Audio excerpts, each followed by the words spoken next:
Well, hello everyone and welcome to Blackboard Biology.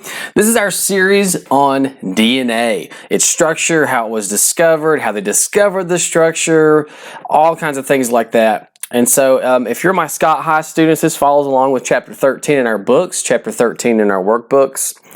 We'll be working along through these lessons in kind of the order in which those go. If you're not one of my students at Scott High, I welcome you. This can still be helpful to you. And so this is our DNA series, Lesson 1, Identifying the Genetic Material. When Mendel conducted his work and it was kind of rediscovered and picked back up around the turn of the 20th century in the early 1900s, nobody really understood exactly how genetics or heredity, all that worked. They just knew that, hey, we have these things that we're calling genes.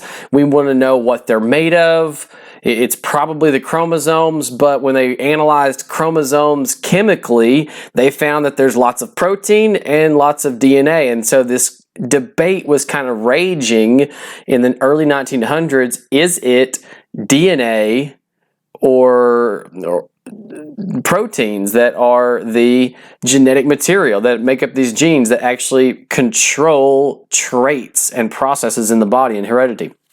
And so I want to introduce you now to a quick history lesson with some of the major players that were involved in identifying the genetic material. And so we're going to start off in 1928 with Fred Griffith. He was a British kind of microbiologist, bacteriologist. He actually worked during, I believe he worked with the military during World War I.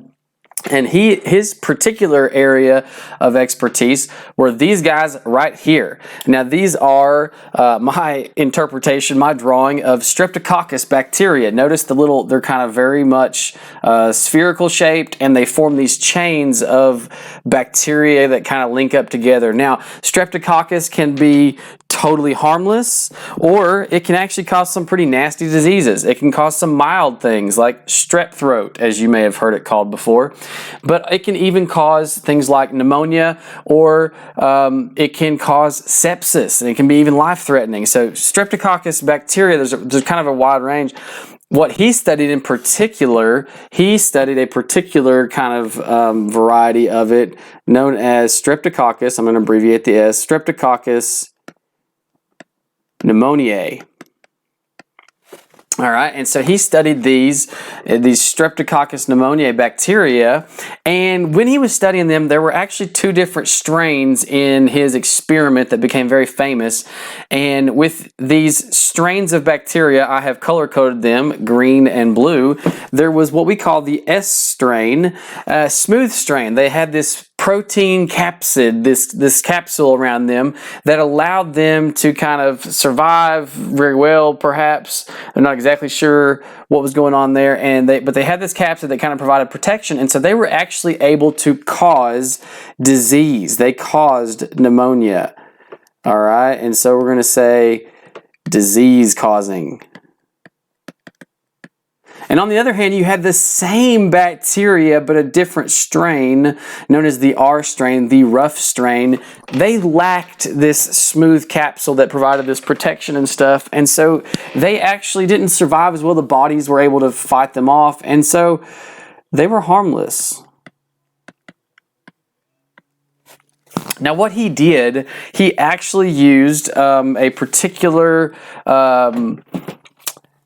lab test subject that many of us are probably not too fond of, but if you don't like mice, sorry, you just suffer with us for a moment. What he would do is he actually took these mice and he would inject them with Streptococcus pneumoniae bacteria, and the mice would develop pneumonia and die. And so he's kind of set up this series of 4 experiments, and so I'm going to show these to you very quickly. So what he did first was he injected mice right here. This is number 1. He injected mice with the S strain of the bacteria, and what happened was the mice developed pneumonia and died. All right, but then he took the rough strain, the R strain, and he injected them into mice. And guess what? They had no problems. They lived. They didn't develop the disease. They didn't develop pneumonia. And so then, he's studying epidemiology, right? He's wanting to know how are people inheriting these diseases, because I want to, make things better. During World War I, a lot of men died from disease and conditions in the trenches and conditions in field hospitals and conditions in the military. And so he was very interested in this. He wants to know, how can I prevent these diseases from spreading? And so one of the things he did, he was wondering, do these bacteria actually have to be alive in order for them to cause disease? And so what he did, he actually took some of the disease causing, the S strain, and he put them in this mixture in a test tube, and he killed them with heat. So he made sure the bacteria were good and dead, used lots of heat, killed them off, and then injected those into the mice. And what he found was, in fact, the bacteria did have to be alive. If these bacteria were not alive, he didn't quite understand all this at the time, but if they're not alive, they can't reproduce. They can't continue to build up to the point of a major infection and cause pneumonia. So these mice actually lived. And so then he did an interesting thing. I'm actually not 100% sure why he decided to do this, but I guess he was looking to see, is there something in them that is causing this somehow? And could it do something if I took the S strain, the smooth strain, and now these are heat killed. So these S strain right here have had heat applied. They, these are dead. Okay, dead S strain, heat killed, but live. These are alive R strain. And if we put them together and inject them into the mice, what happens? Well, a very interesting thing occurred. These bacteria, the R strain, that could not cause disease, and the S strain that were killed, and since they were killed, they could not cause disease, but the mixture of the two together was able to cause the disease, was able to give the mice pneumonia, and the mice died. Now, Fred Griffith really didn't quite figure out why. He had no idea what was going on per se, really, but he did reach a very, very important conclusion, and it was this. There was some type of transforming factor, as they kind of called it then, and people were really fond of this word factor, apparently. They called it a transforming factor. There was some substance, some material that could turn, that could alter the harmless bacteria somehow and transform them into the harmful disease-causing bacteria. And one thing he noticed about this transforming factor, one thing he concluded, when the rough strain bacteria had been transformed into smooth strain and caused disease, they were actually then able to pass along that disease-causing trait to their offspring. So he concluded that this transforming factor that he had discovered must be a gene or related to the genes, because it was able to be passed on. And so he decided this has to be a gene. This has to be something that is capable of being passed on from parent to offspring. And so this transforming factor was genetic material, but they didn't know what it was. Well, then a lot of things kept occurring in the world at the time. So in 1928, we're talking about the Roaring 20s, but we're gearing up. There was a recession a depression that occurred shortly after this. I guess we started with recession and then led to depression. There was the Great Depression occurred, and then World War II hits. And so some of the work that had been going on with this, I guess, was kind of probably put a little bit on hold. But then, research was still very important, especially in wartime. Governments are very interested in scientists working and discovering these things about disease and epidemiology. And in particular, they were very interested in DNA. I mean, we're talking who knows what, they all thought they could do if they could figure out DNA and perhaps manipulate it in some way, which, by the way, is actually possible nowadays.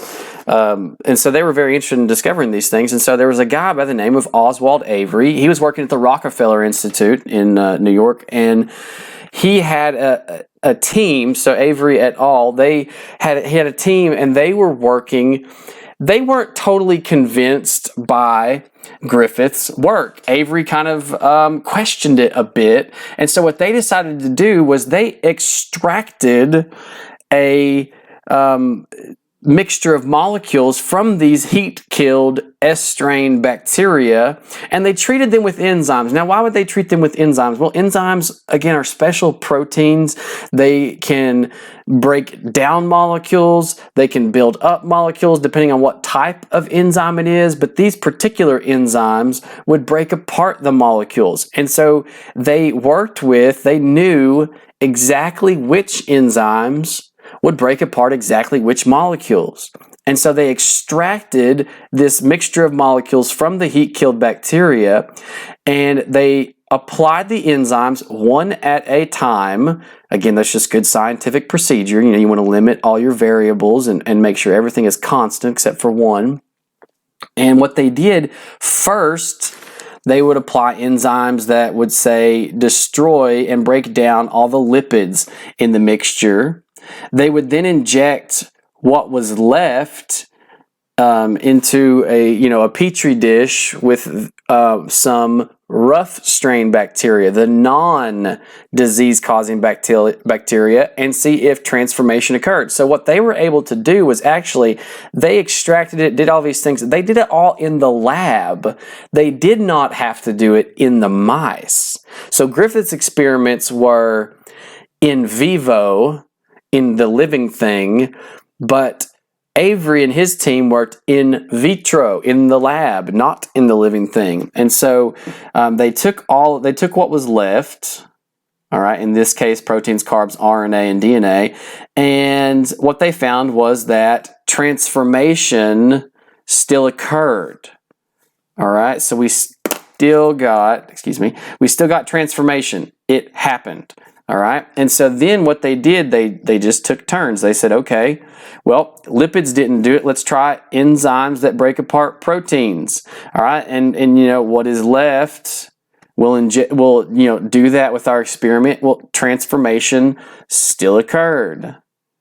All right, and so they just worked their way down the lines. What if we eliminate the carbs? Transformation still occurred. What if we eliminate RNA? Well, transformation still occurred. I'm assuming, obviously, you see where this is going. Finally, they got down to where they used enzymes that would eliminate the DNA in the mixture. And as you might expect, considering the fact that we're studying DNA right now, when the DNA was destroyed, transformation of the bacteria from harmless into the disease kind did not occur. And so they concluded then that it must be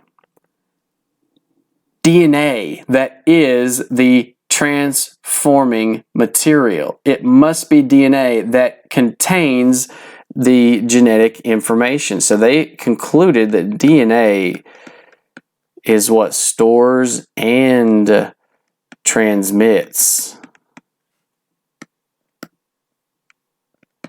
genetic information. So this is a very, very important study, very big breakthrough. And so they kind of questioned Griffith's work, and now they're like, okay, maybe he kind of figured out what he was talking about, and he kind of knew what he was talking about and figured it out. But as with many things, again, we want lots and lots of evidence when we're working with scientific theory, when we're working with science as a process, when we're working with experimentation things, we want lots and lots of support, lots and lots of evidence. Not everybody was fully convinced. There was still a school of thought out there that perhaps DNA was the genetic material, but that also there was another kind of school of thought that perhaps protein was the genetic material. Well, there was finally a pretty decisive blow struck in this debate, whether it's proteins or whether it's DNA that stores and transmits genetic information, in 1952 with the work of Alfred Hershey and Martha Chase. And so what they did, they actually worked with these nasty little boogers here, and this is a virus. I know, it's crazy. It looks like something out of a, a 50s sci-fi movie. I have no idea, you know, where some of maybe this provided some inspiration for some of these movies, but it looks like a robot, a giant robot that's going to destroy, you know, the city. But this is in fact a pretty good representation of what the virus looks like, okay? Specifically, this type of virus is known as a bacteriophage. Now, you'll notice the word bacteria in there. So a bacteriophage is a specific type of virus that attacks bacteria cells. And it attacks them, and what it does, let's kind of break it apart here, what we're looking at. So up here we have the head. Now you'll notice up here in the head, it's lots of protein, okay? All the outward parts and everything, the kind of the tail fibers that we see here.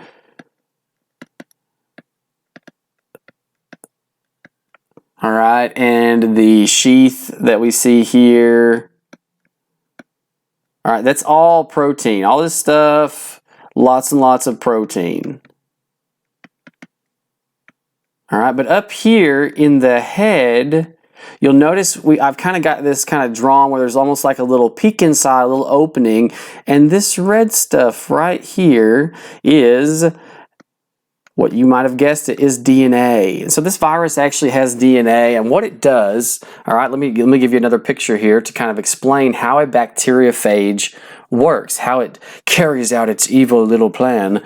It comes and it lands and it attaches itself. You see these little spikes and things, so all these little tail fibers help it attach and connect, and it comes and it attaches to a bacterium. Okay, so the pink is this nice big, in relation to the virus, very large bacterium cell, and what it will do is it'll attach itself, and then it takes and connects and pierces through the membrane on the bacterium, and it injects its evil little viral DNA down into the bacterium.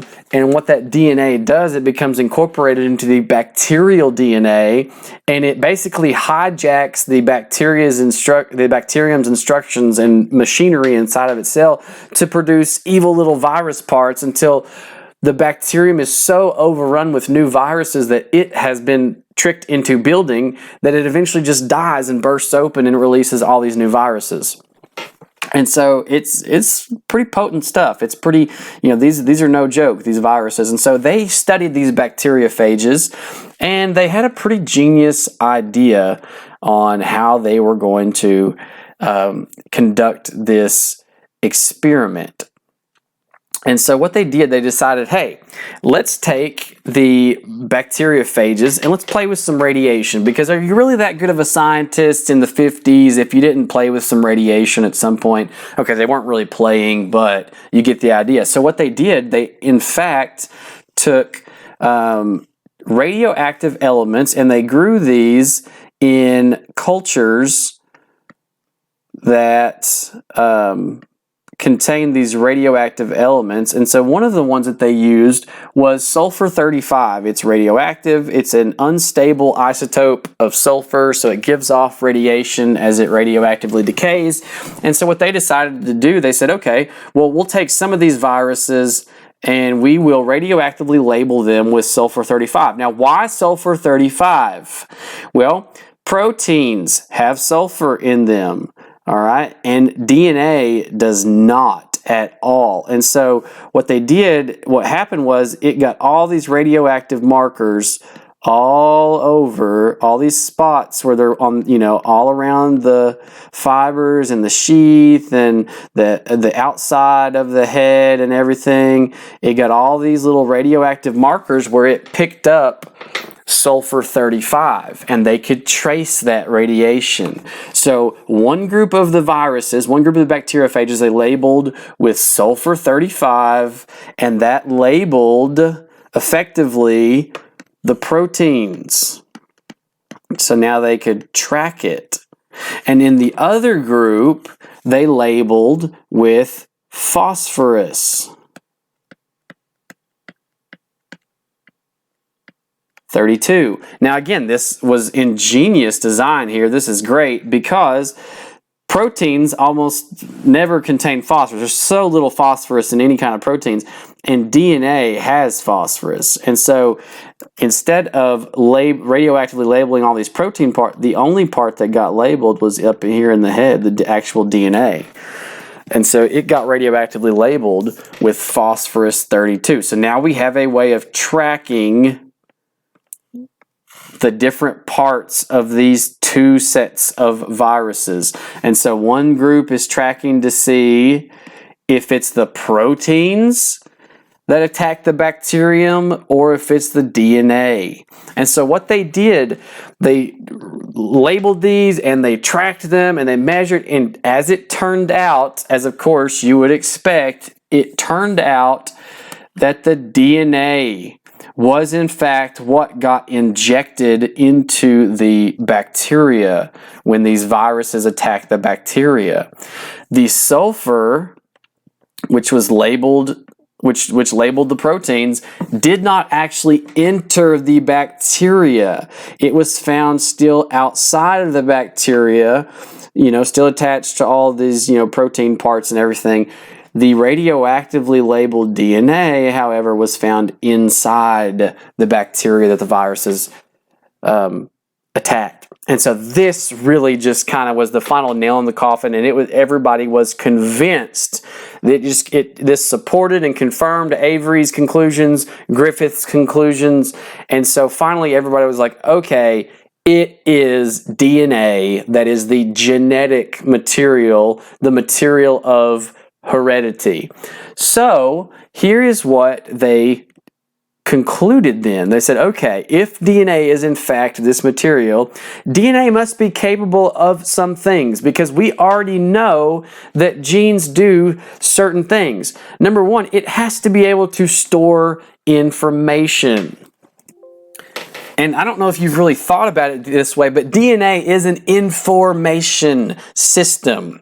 There is a specific code in it. That code, you can piece the nucleotides together in certain orders, and there's a way for that code to be read and carry out a specific function, a specific thing. And so it is in fact information, which is absolutely remarkable. We are talking about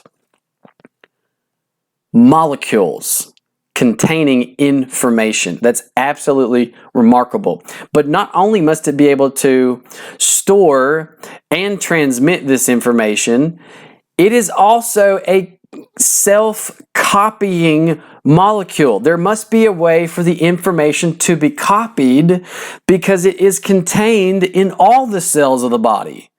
It is contained and passed on from parent to offspring. So not only can DNA store and transmit information, but it is actually able to replicate itself, a self-replicating molecule. Nobody had any idea how this would work. This is incredible. And then on top of that, it must actually be able to express the genes. It actually has to have some mechanism, some kind of way of doing what the information held in it says to do. And so these things together really show that the structure must be tied to these functions. So now that we've decided it is in fact DNA, we must be able to figure out, okay, what is the structure of DNA? And that will be the topic of our next video, because the structure of things, this is a big idea in all of biology. Structure and function are